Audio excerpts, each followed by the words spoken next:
예전에 제가 미국 출장 가서 그 사우스 다코타에 있는 러시모아라는 그 국립공원 간 적이 있습니다. 그곳에는 미국에서 가장 존경하는 사람들이 존경하는 4명의 대통령의 얼굴이 새겨져 있습니다. 미국의 첫 번째 대통령 조지 워싱턴, 토마스 제퍼슨, 그 다음에 아브라함 링컨, 그 다음에 시어도 루즈벨트, 이렇게 미국에서 가장 정말 존경을 받는 4명의 대통령의 얼굴이 거기에 새겨져 있습니다. 이들은 미국 사람들이 가장 존경하는 인물이고 또 인생의 롤 모델이기도 해요. 제가 방문했을 때 그때는 여름 요때쯤 아마 이었던 것 같아요. 좀 날씨가 꽤 더운 때였는데 방학 때라서 그런지 그 티네이저들이 부모님하고 많이 거기를 방문하는 것을 봤습니다.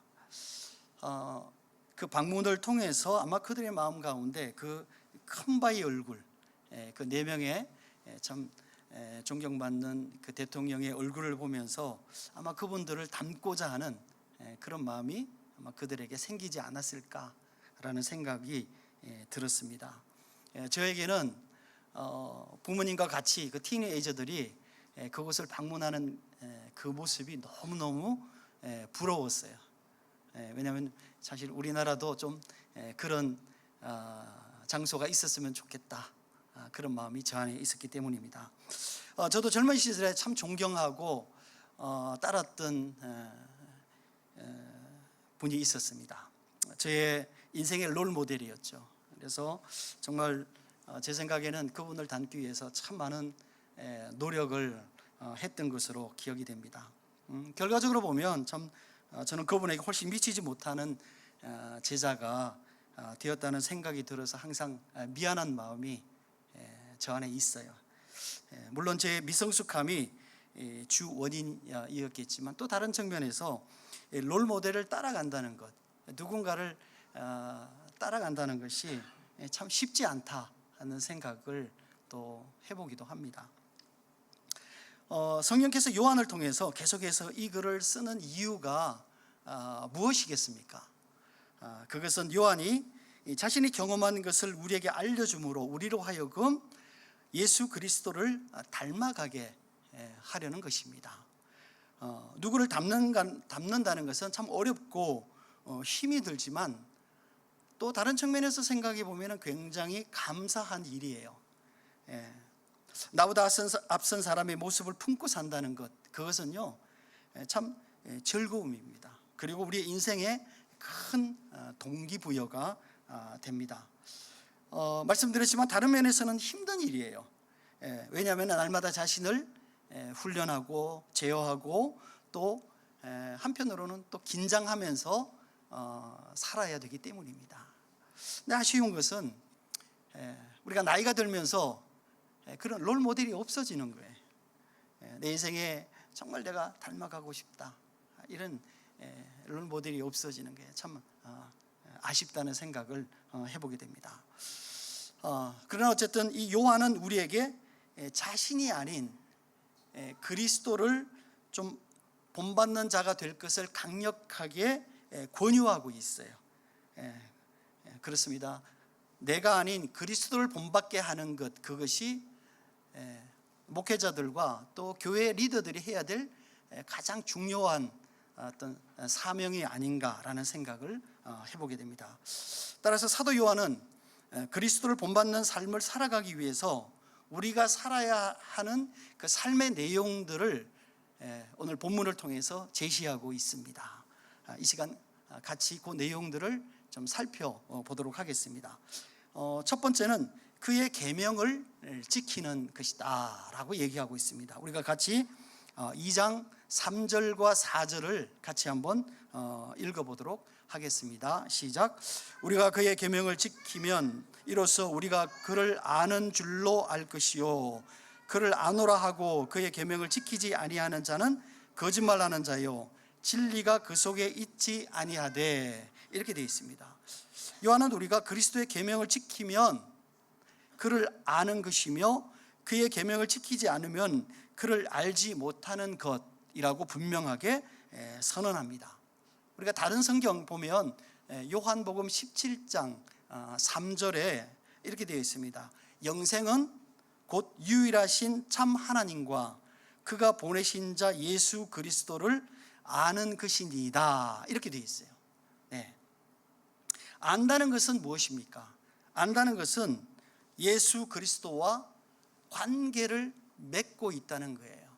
관계를 맺고 있다는 거예요. 그와 관계를 맺은 자는 그를 아는 것이고 그를 아는 자는 그의 계명을 지키는 것이다. 이렇게 요한은 얘기하고 있습니다. 이런 관계는 지금 요한이 설명하고 있는 것이 아니라 사실은 창세기로부터 시작하고 있습니다. 하나님께서 사람을 만드시고 그에게 에덴에 있는 모든 것들을 누리게 하셨어요. 사실은 그건 굉장한 특권인 거죠. 그리고 사람이 지켜야 하는 약속을 하나님과 하셨어요. 다른 말로는 계약, 언약, 혹은 계명, 이렇게 우리가 다양하게 그것을 부릅니다만 그것은 딱 하나였어요. 그 뭐냐면은 동산 중앙에 있는 실과를 먹지 않는 것이었어요. 우리가 아는 바와 같이 그 열매에 무슨 특별한 독이 있는 게 아니에요. 그 열매는 뭔가 보호를 받아야 될 어떤 그 특별한 것이 있어서도 아니에요. 그것은 뭐냐면은 약속이고 상징이었어요. 그것은 뭐냐면은 피조물인 인간이 창조주이신 하나님을 인정하는 거였어요. 이것이 그와 관계를 사모하는 삶의 모습을 보이는 것, 그것이 하나님께서 우리 인간에게 약속하신 그 약속을 지키는 거였어요. 하지만 인간은 하나님과 맺은 약속을 일방적으로 파기를 했습니다. 하나님이 자신이 하나님 되기를 원했어요.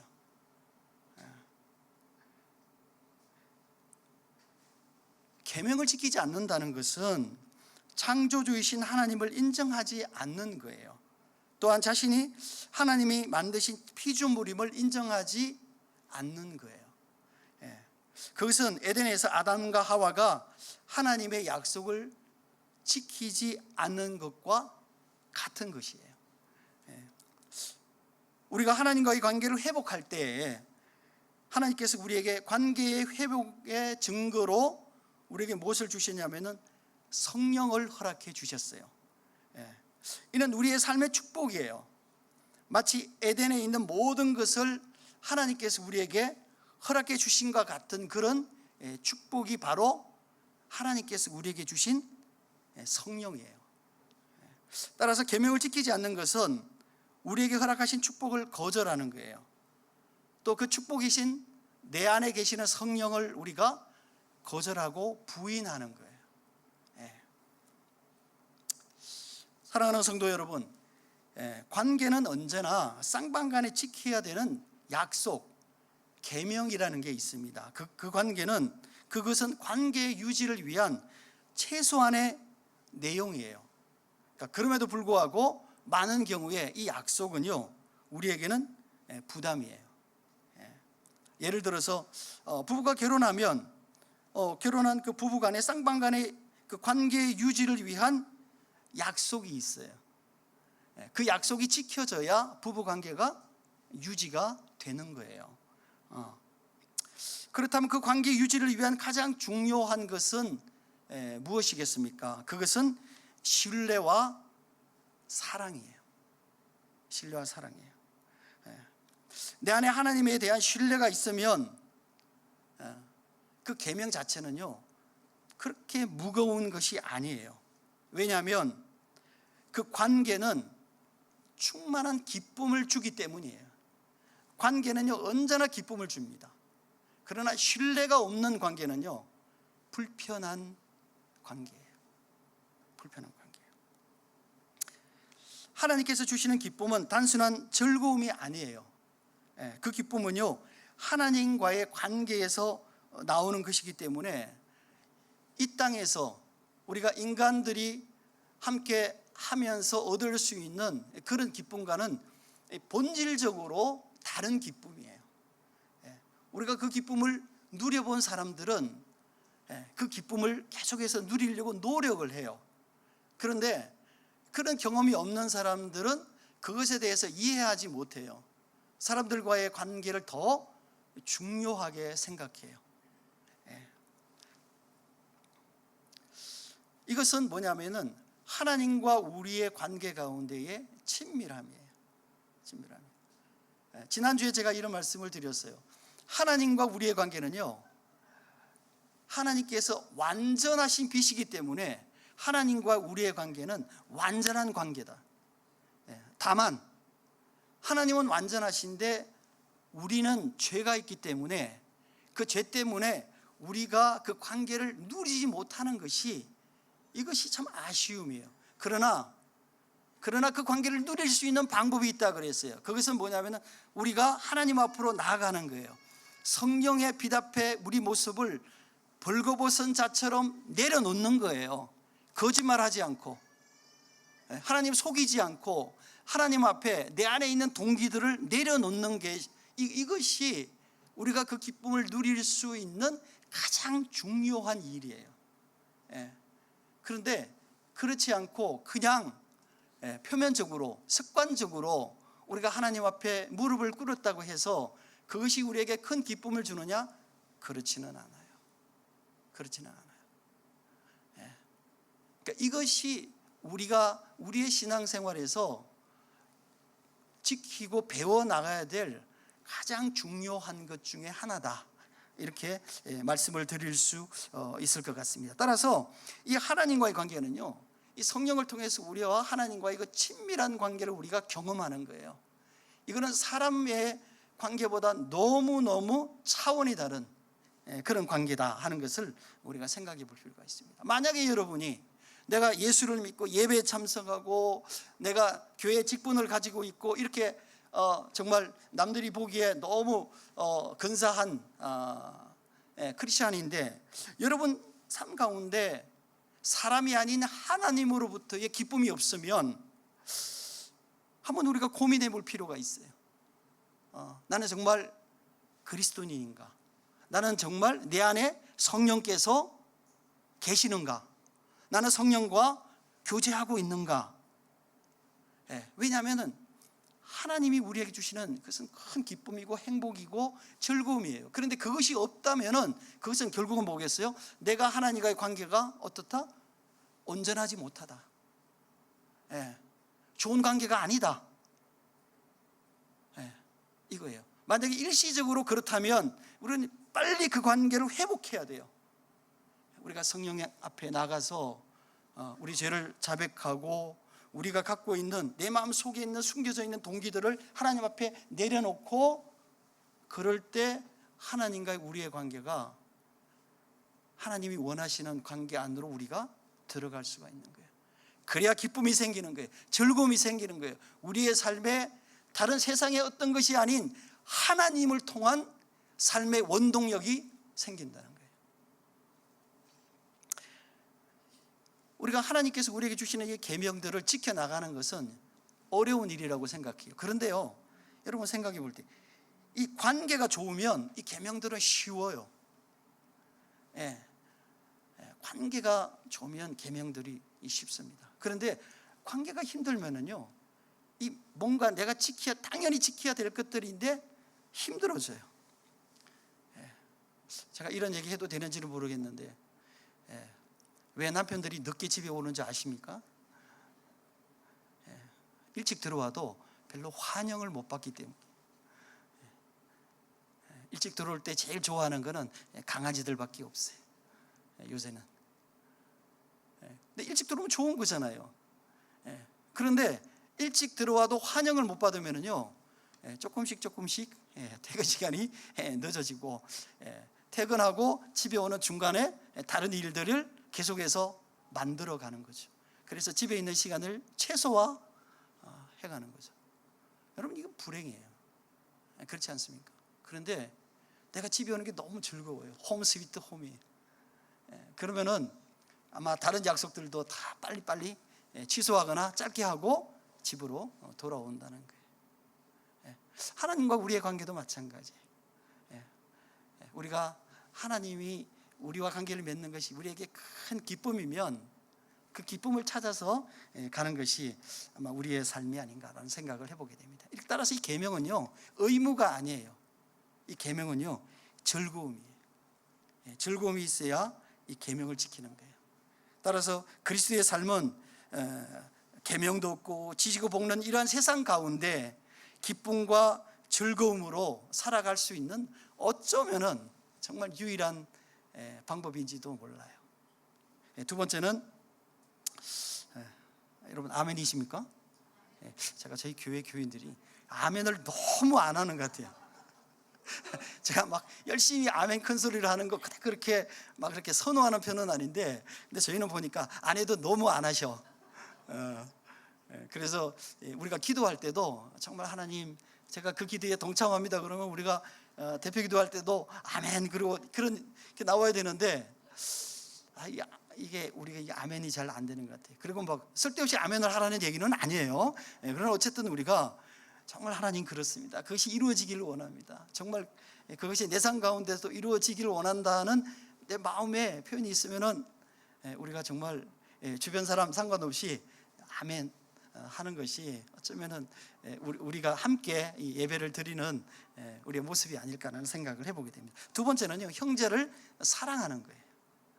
두 번째, 형제를 사랑하는 거예요. 사랑은 그리스도인이 해야 될 가장 중요한 삶의 원리예요. 제가 여러 번 반복해서 설명을 드리지만 삼위일체 하나님의 가장 중요한 속성인 연합을 이루는 그것은 뭐냐면은 삼위일체 하나님이 서로 사랑하시는 거예요. 이 사랑하시는 거예요. 사랑한다는 것의 전제는요, 신뢰예요. 신뢰. 내가 그 사람을 사랑한다, 그 사람에 대한 뭐가 있다? 신뢰가 있다. 고린도전서 13장은 사랑장이라고 우리가 얘기하죠. 다양한 사랑에 관한 내용들이 기록되어 있습니다. 여러분이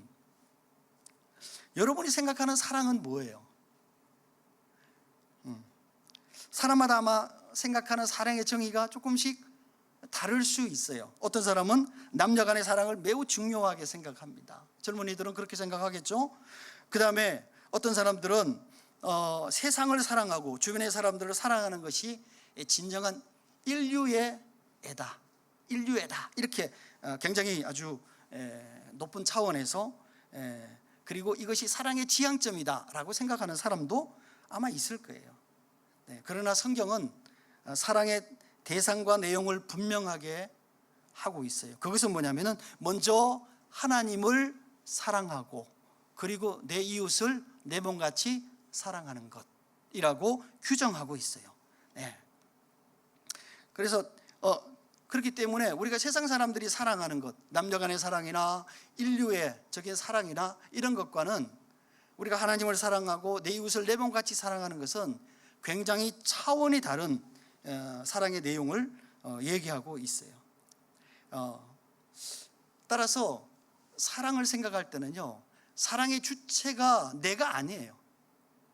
사랑의 주체는요, 하나님이지. 왜냐하면 우리가 그 사랑을 하나님으로부터 받았고 하나님께서 먼저 우리를 사랑하신 그 사랑을 내가 배웠기 때문이에요. 따라서 그 사랑의 주체는 내가 아니고 누구시다? 하나님이시다. 내가 하나님을 사랑할 수 있고 내가 주변의 사람들을 사랑할 수 있는 이유는 뭐냐면은 내가 하나님으로부터 그 사랑을 배웠기 때문이다 하는 거예요. 따라서 이 사랑은, 하나님은 이 사랑의 근원이시다, 이렇게 우리가 얘기를 할 수 있습니다. 따라서 하나님을 사랑하지 않으면 우리가 다른 사람을 사랑할 수가 없어요.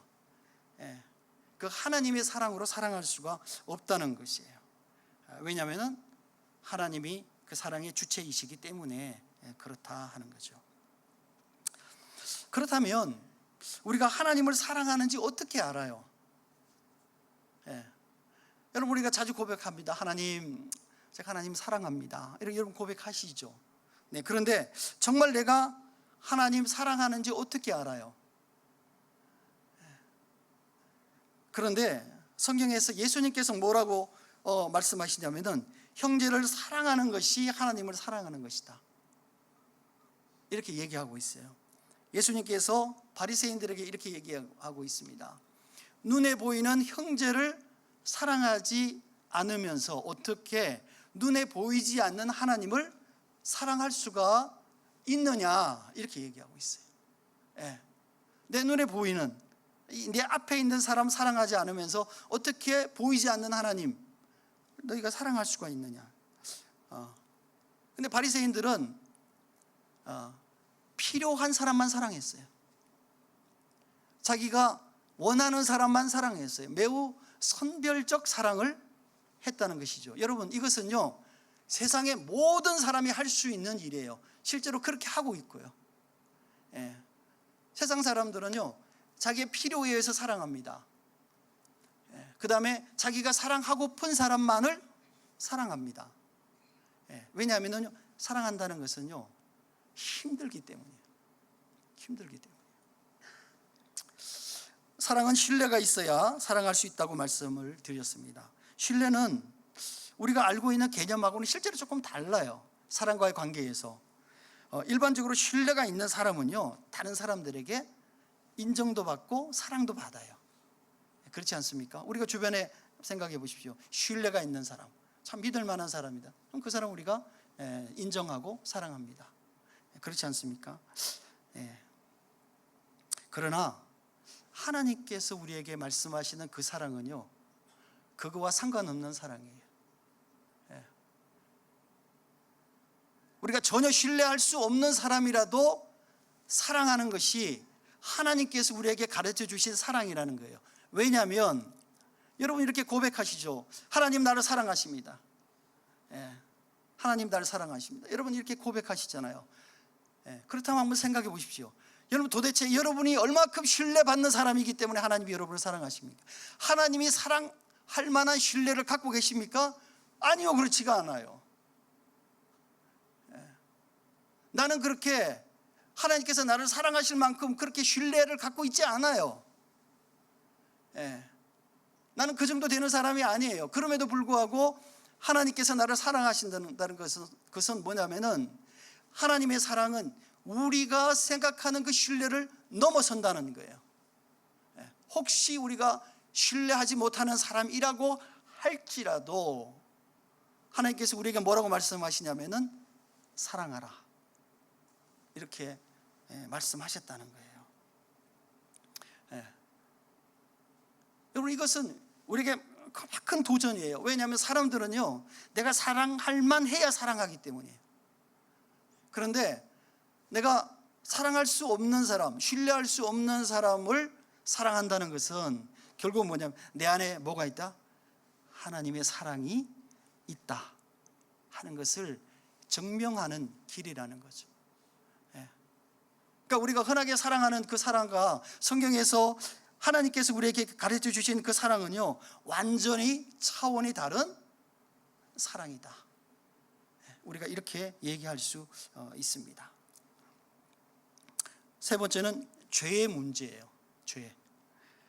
다 같이 2장 15, 16절을 같이 한번 읽어보도록 하겠습니다. 15절 16절 시작. 이 세상이나 세상에 있는 것들을 사랑하지 말라. 누구든지 세상을 사랑하면 아버지의 사랑이 그 안에 있지 아니하니 이런 세상에 있는 모든 것이 육신의 정욕과 안목의 정욕과 이생의 자랑이니 다 아버지께로 온 것이 아니요 세상으로부터 온 것이라. 이렇게 되어 있습니다. 그리스도를 닮아가는데 이 세 번째 문제는 뭐냐면 죄의 문제예요. 죄는 우리가 그리스도를 닮아가는데 가장 방해가 되는, 우리에게 어려움을 주는 이런 문제예요. 원래 이 죄라는 것의 원래 의미는 관역에서 빗나가다, 이런 뜻이죠. 관역에서 빗나가다는 의미는 뭐겠습니까? 목적에서 빗나가서 잘못된 것, 이런 의미를 가지고 있습니다. 많은 사람들이 잘못 이해하고 있는 것은 죄가 불가항력적 상황에서 일어난 일이라고 생각해요. 근데 분명한 것은요, 죄는요 나의 동의하에서 일어난다는 거예요. 여러분, 죄는요 절대로 불가항력에서 일어나는 것이 아니라 나의 동의하에서 일어나는 일이다 하는 것을 우리가 생각해야 됩니다. 이 말을 조금 더 적극적으로 말하면 죄는 나의 계획하에 실행되어진다는 거예요. 죄라는 것은 나의 계획하에 실행되어진다 하는 것을. 이는 죄를 향한 인간의 자발적 동기와 적극적 실행을 나타내는 거예요. 그러니까 그만큼 인간이 죄를 어떻게 한다? 선호한다. 죄를 좋아한다. 즐거워한다. 이렇게 우리가 표현할 수 있어요. 본문에서 세상이나 세상에 있는 것들을 사랑하지 말라라고 했습니다. 여기서 세상은 하나님의 목적에 빗나간 것, 하나님의 의도에서 빗나간 것이라는 의미를 가지고 있습니다. 사실 우리가 이것을 어떻게 분별할 수 있을까라는 생각을 해보게 됩니다. 내가 어떤 것이 세상을 사랑하는 것인지, 어떤 것이 하나님의 목적에 빗나가는 것인지, 이런 것들 우리가 어떻게 좀 분별할 수 있을까라고 생각하는데, 사도 바울은 로마서에서 이 내용을 조금 쉽게 설명하고 있어요. 로마서 12장 2절에 이렇게 되어 있습니다. 너희는 이 세대를 본받지 말고 오직 마음을 새롭게 함으로 변화를 받아 하나님의 선하시고 기뻐하시고 온전한 뜻이 무엇인지 분별하도록 하라, 이렇게 되어져 있어요. 죄는 언제나 세상의 가치관을 따라가는 거예요. 너희는 이 세상을, 이 세대를 본받지 말라는 것은 결국 세상의 가치관을 우리가 따라간다는 얘기를 하는 거죠. 죄는 언제나 내주하시는 성령과 상관없는 삶을 살아갈 때에 일어납니다. 죄는 언제나 이것이 하나님이 원하시는 삶인지를 고민하지 않을 때 일어납니다. 그래서 어떤 사람은 기독교인은 염세적 낙관자다, 낙관주의자다 이렇게 얘기를 해요. 이 염세적 낙관주의자라는 의미는 뭐냐면은 세상을 보면은요 정말 이 기쁜 일이 하나도 없어요. 세상을 보면은 눈 둘 것도 없고 마음 둘 것도 없고 들을 것도 없고 발길을 정할 데도 없어요. 그러나 그럼에도 불구하고 하나님께서 나를 사랑하시고 나의 인도자가 되시기 때문에 우리가 그것을 보고 살아가는 거예요. 그렇기 때문에 세상으로 향해서는 매우 염세적이지만, 그러나 내가 살아가는 나의 삶의 원동력이 되시는 그 하나님이 나를 인도하시기 때문에, 그래서 우리의 삶에 뭐가 생기는 거예요? 기쁨이 생기는 거고 즐거움이 생기는 거고 행복이 생기는 거예요. 그래서 그것이 우리에게는 뭐를 주느냐 하면은 낙관론자로 만드는 거예요. 왜? 세상을 하나님께서 통치하신다라는 생각을 하기 때문인 거예요.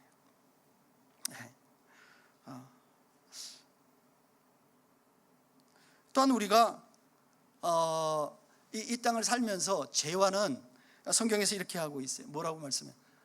너희는 죄와 피 흘리기까지 싸우지 않았다. 그러니까 죄와 우리가 얼마만큼 치열하게 전쟁을 해야 되고 전투를 해야 되고 또 고민하면서 살아야 되는가 하는 것을 얘기하고 있어요. 사실 이것은 이 세대를 살아가는 저를 포함한 여러분 모두가 함께 사실은 고민하고 언제나 또 힘든 삶을 살아야 되는 요소 중에 하나다, 이렇게 생각할 수 있어요. 그런데 우리가 고민하면서 살아갈 수 있는 유일한 방법은 뭐냐면은 성령을 의지하는 거예요. 성령을 의지하는 거예요. 성령 의지하면 우리가 조금 낫게 살 수 있는 것이죠. 왜냐하면 성령의 눈으로 보지 않으면요 세상의 죄가 죄같이 보여지지 않기 때문이에요. 이게 문제예요. 이게 문제예요. 그리고 그 죄를 인정할 수도 없어요. 왜냐하면요 죄는 언제나 상황성을 가지고 있어요. 논리성을 가지고 있어요. 그리고 불가항력성을 가지고 있어요. 거기서 뭐요? 어쩔 수 없었어. 어쩔 수 없었어. 너 내 입장이 되어봐. 이게 우리의 삶 가운데서 죄를 정당화시키는 우리의 모습이었어요. 매우 논리적이죠. 매우 상황적이죠. 불가항력적이에요. 아마 너라도 어쩔 수 없었을 거야, 이렇게 얘기하고 있는 거예요. 따라서 이 죄는요, 반드시 어쩔 수 없었다라는 논리가 수반됩니다. 그 논리가 반복되기 때문에 결국은 우리가 죄에서 벗어날 수가 없는 거예요. 우리가 죄로부터 멀어질 수가 없어요. 우리가 그 논리를 제시하는 한, 그 논리에 노예가 되지 않는, 노예가 되는 한 우리는 죄에서 벗어날 수가 없다는 거예요. 여러분, 우리에게는 절망적인 얘기죠.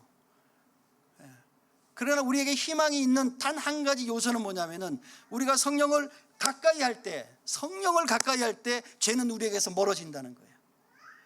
성령을 가까이 할 때 우리의 삶 가운데서 내가 죄를 지을 수도 있어요. 그러나 그때에 어쩔 수가 없어서라는 상황적 논리를 우리가 제시하지 않아요. 그때는 뭐가요? 주님, 제가 잘못했습니다. 죄를 자백하는 거예요. 인정하는 거예요. 어쩔 수 없어서는요, 죄를 인정하지 않는 거예요. 그러나 우리가 죄를 지을 수밖에 없지만, 그럼에도 불구하고 우리가 성령을 사모하고 성령과 가까이 있을 때는 그것이 어쩔 수 없어서가 아니라, 주님, 제 죄를 용서하십시오 라고 고백하면서 나간다는 거예요. 여러분, 이것이 얼마나 이 다른 삶의 모습과 이 차이를 나타낼 수 있겠습니까? 그것을 통해서 하나님께서 우리에게 기쁨을 주세요. 자백할 때요, 기쁨을 주세요. 그 기쁨 때문에 우리가 더 성령을 가까이 할 수 있다. 이 외에는요, 우리가 죄에서 멀어질 수 있는 방법이 없어요. 죄에서 멀어질 수 있는 방법이 없어요. 왜냐하면요, 죄가 그렇게 만만하지 않기 때문이에요. 여러분, 사단이 그렇게 만만할 것 같습니까? 전혀 그렇지가 않습니다. 그렇게 만만치 않기 때문입니다. 사랑하는 성도 여러분, 여러분 어떤 마음으로 살아가십니까? 우리는 자주 성도의 삶을 그리스도를 닮아가는 삶이라고 얘기합니다. 열심히 예배 참석하고 봉사하면 그렇게 됩니까? 불행하지만 그렇지는 않아요. 우리의 인생은 결코 우리가 만족할 수 없는 인생이에요. 우리의 삶은요, 왜냐하면 우리의 삶의 욕망을 우리가 결코 채울 수 없기 때문이에요. 생각해 보십시오. 여러분 삶 가운데 만족하십니까?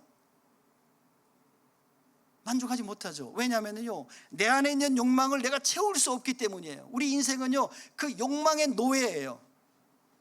그 욕망의 노예예요. 지금은 잠시 즐거운 것 같아요. 그러나 이 잠시 즐거운 이거는요, 다가올 지금보다 더 큰 욕망에 사로잡힌다는 거예요.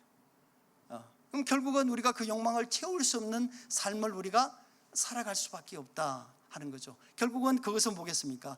하나님과 멀어지고 죄의 노예가 될 수밖에 없는, 그 다음에 돌아보면 우리 인생이 너무 비참한 거예요. 이것이 죄성이에요. 이것이 죄성이에요. 그래서 내가 지금은 잠시 즐겁다고 할지라도, 뭐 세상의 어떤 일 때문에 즐겁다고 할지라도, 결국은 그 즐거움은 잠시 동안이에요.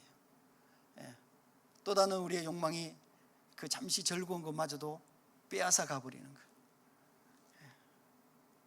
왜냐하면 우리가 목마를 때 생수를 먹어야 되는데 계속해서 소금물을 먹고 있는 거예요. 갈증이 더 심해지는 거예요. 이 밍밍한 생수를 누가 좋아하겠습니까? 그런데 뭔가 짭짤한 맛이라도 있어야 된다고 생각하고 소금물을 마시면 갈증이 더 심해지는, 뭔가를 더 마셔야 되는 이런 이 잘못된 행동을 우리의 삶 가운데서 반복하고 있다는 거죠. 여러분, 우리가 때때로 재미도 없고 고난의 길처럼 보이는 그리스도를 닮아가는 길을 선택할 때, 여러분 참 어려울 것 같아요. 그러나 우리가 돌아보면은요, 우리 안에서 참 기뻤던 일들은 뭐냐면은 하나님과 가까이 있을 때 그의 삶이에요. 돌아보면 하나님과 가까이 하는 일, 교회의 계명을 지키는 일은 우리에게 즐거움과 만족을 줍니다. 때로는 힘들고 고통스러운 시간도 있어요. 때로는 실망하고 좌절할 때도 있어요. 그러나 그때마다 주님께서 우리의 연약함을 아시고 우리를 위로해 주시고 우리와 동행하신다는 거예요. 히브리서 기자는 우리를 향해서 믿음의 주요 또 온전케 하시는 인 예수를 바라보자라고 권면합니다. 여러분, 세상의 힘든 삶 가운데 지키기 힘든 계명이라고 생각이 될 때에 그때에 우리를 위해서 죽으신 그 예수 그리스도를 바라보는 이 히브리서의 약속이 그리스도를 닮아가기를 원하는 저와 또 여러분 삶 가운데 또 우리의 삶의 행보 가운데 위로와 큰 은혜가 있으시기를 축원합니다.